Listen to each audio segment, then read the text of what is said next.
So as someone who has struggled with their relationship with food, the last 6 weeks I've really focused on improving my outlook on food and basically how I fuel my body to basically run quicker. That's essentially what I've tried to do. Now this has come with the added benefit of losing some weight, which is a huge improvement, but that's not what this video is about. This video is about what I buy in the supermarket and what I eat during a week of training to fuel my training, to recover from my training in order to stay fit, but more importantly healthy. Because as runners, there's a lot of things that go through your body, there's a lot of stress that you put your body through, and it's important that you recover from it. So I'm going to take you with me down to the supermarket to show you essentially what I buy in a weekly shop, or what I'm looking for in my food to help me stay healthy, injury free, but also to fuel my training. So I'm going to head to Tesco's today. It's just the most local supermarkets where I am at the moment, but I'm not choosy when it comes to supermarkets. In fact, the cheaper the better as a student. So yeah, normally it would be like a Lidl or an Aldi maybe, but I do find Tesco's is a good balance between quality and price.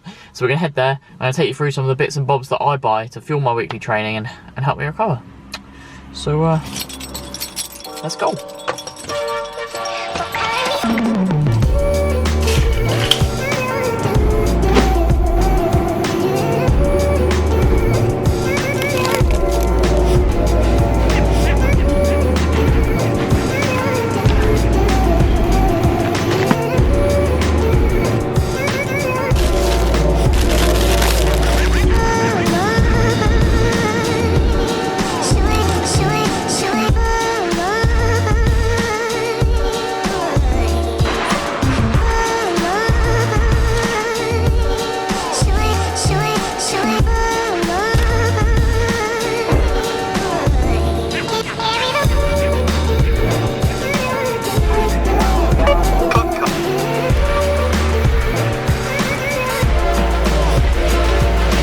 So I'm now back from the supermarket. I'm going to quickly take you through why I buy certain things I look for in food. My diet is absolutely in no means perfect. For example, the treat I bought for the week was a bar of Mint Aero, and I've only got half of it left. Whoops. As I mentioned earlier in the video, over the last kind of 5-6 weeks, I've pretty much managed to lose 1.5 stone. It wasn't my intention to lose that amount of weight. I've just tried to basically eat more healthily, eat more clean, and have a bit more of a balanced diet. So like have some chocolate when I want it rather than trying to binge, which is typically what I've done in the past. As I mentioned, I've had my problems with food in the past about kind of only eating what I've burnt calories wise, running more so I could then eat more, which is obviously just unhealthy. You don't need to earn food, skipping meals, all of that stuff. So now I try and eat 3 balanced meals a day full of protein, carbs and micronutrients. They're the 3 main things I try and focus on. Protein to try and recover from my training, to repair, recover and improve, essentially to get those gains. Carbs so that I can fuel my training and feel like I've got the fuel, almost like petrol for a car. And then micronutrients, the tools that your body needs to essentially help it repair and help it function, your iron, your vitamins, etc. So yeah, gonna quickly take you through what I've bought before I head out for a 10-mile run in the absolute pissing rain.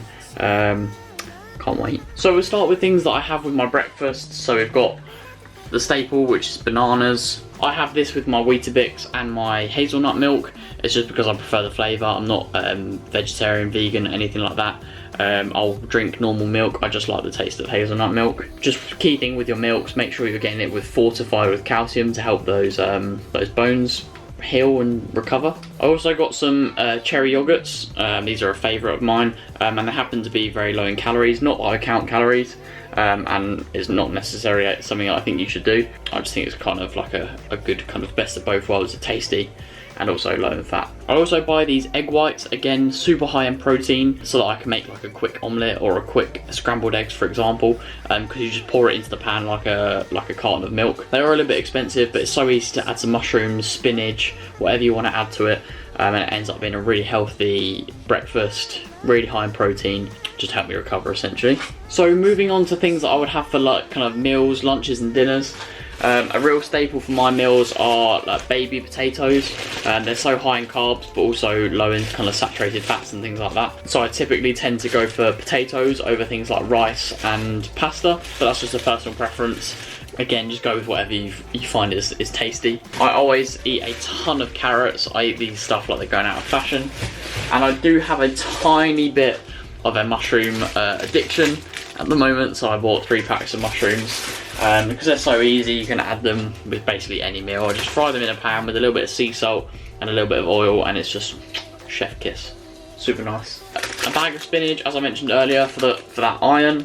I know that mushrooms are high in vitamin B2 as well. I'm not sure what that's useful for, but it's a vitamin, so it can't be too bad. Another thing that I like to have as part of my meals are chickpeas. So you can cook these in kind of chopped tomatoes, passata, tomato puree, anything like that, such as I've got here.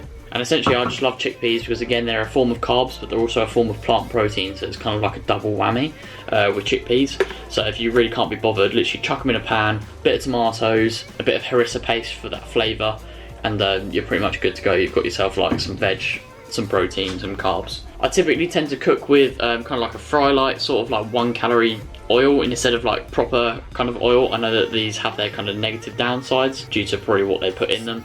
But I just find, yeah, oil super calorific, and it's one of those things that, because I love to eat so much food, that if I can cut some calories in the less important things to me, so that I have, say, like an extra banana or an extra dessert or something like that. I bought something new today, which was a peri barbecue sauce, just to give this a try.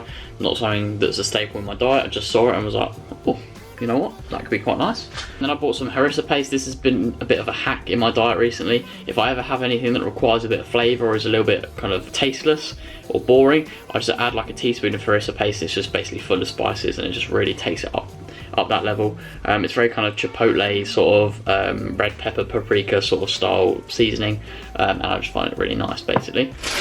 Got a bag of veg to go with basically any meal that I fancy. I try and make sure that I eat at least 1/3 of my plate is vegetables, and I always eat the vegetables first because of their fibre, and this just basically helps to slow down your digestion so you feel fuller for longer. That's just something I learned from a podcast. And then the main proteins that I have with my meals are things like prawns, fish cakes. You guys know I love my fish cakes. And yeah, like cod fillets and stuff like that. I'm not a pescatarian, I'll eat chicken and things like that, but at the moment I'm just really loving my fish. So by all means switch these out for whatever protein you want, if you want chicken or beef or pork or plant protein, whatever you want. And then as a bit of a dessert, I just absolutely love like tinned fruit, like tinned pineapple, tinned peaches for some reason. Just absolutely love them, and I love to eat a lot, and I can have this entire can, and it's like nil calories almost. It's like 160 calories for the entire can. Again, I don't count calories. I don't know if it's healthy to count calories, but yeah, I just use it as like a general indicator of like how much is in the food sort of thing. For example, if I wanted to have a can of tinned fruit and one can had 400 calories and one can had 100 calories, if it's both fruit, I'm going to pick the one with less calories purely just out of mental comfort, I guess. Bit of a weird one. I'll be interested to see if you guys count calories down in the comments below. But yeah, that's the sort of thing that I buy on a weekly basis. I have a pretty boring diet, I think, in terms of like it's quite clean. I tend not to like cover things in sauces or anything like that. It's mostly kind of in their kind of standard form.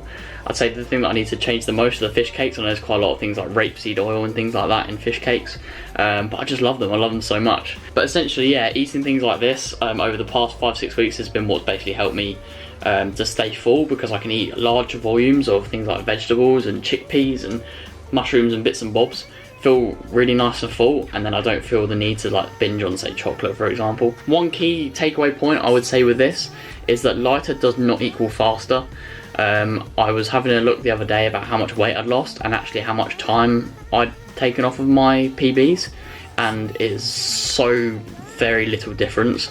And if anything, I feel like I've probably lost a bit of power, and losing weight can be dangerous as well. So make sure you consult a like dietitian or nutritionist when it comes to like losing weight or changing your diet or improving your diet, things like that. I'm absolutely by no means an expert, and I know it's a bit of a hot subject. It's a bit of a tricky one to talk about. A lot of people always get kind of, I don't know, offended or have their opinions about food. But this is just the way I like to eat, and this is just the way I like to fuel my training.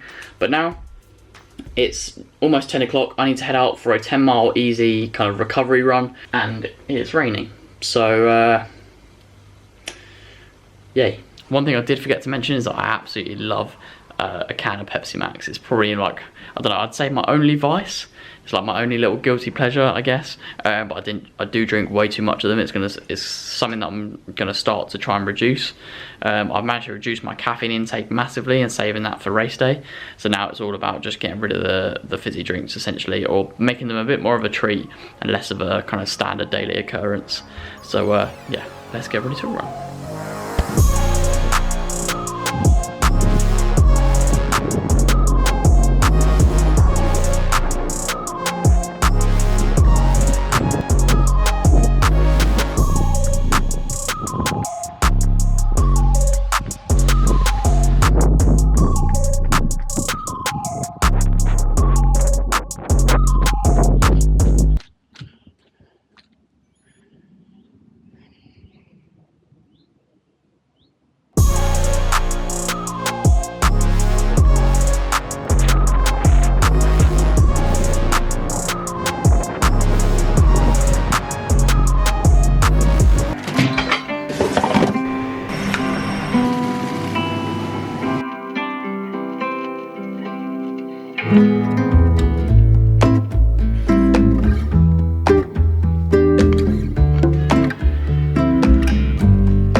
So I got back from my 10-mile run, showered, had lunch. As you can see, I had my cod fillets, my potatoes, my spinach, my mushrooms, my carrots. I'm not a picky eater at all. I'll pretty much eat anything. I like everything, but I'm very kind of particular with having a meal that I can eat one thing at a time. Don't know why, I always have been. I'll eat it mixed together, but preference would be to eat like the carrots, then the mushrooms, so on and so forth. So yeah, anyway, I've got to head to clinic now for an afternoon of treating patients at the clinic as part of my Masters in Osteopathy degree into my final year.